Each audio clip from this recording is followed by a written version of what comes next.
కేంద్ర ప్రభుత్వ బడ్జెట్ మనం చూస్తే స్పష్టంగా ఒకటి అర్థమవుతున్నది.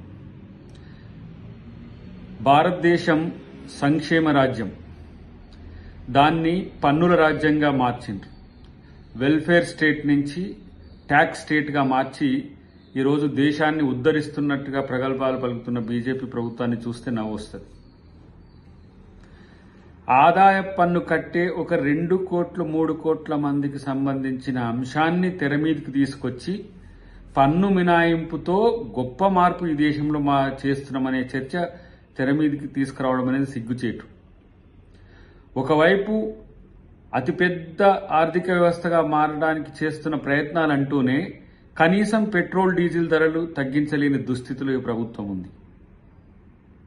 అగ్రికల్చర్కు మేము పెద్దపీట వేస్తున్నామంటూనే ఇలా హోంశాఖ కేటాయించే నిధుల కంటే కూడా దాంట్లో సగం కూడా లేకపోవడం వ్యవసాయానికి వాళ్ళు ఎంత పెద్దపీట వేస్తారో మనకు అర్థమవుతున్న పరిస్థితి ఉన్నది.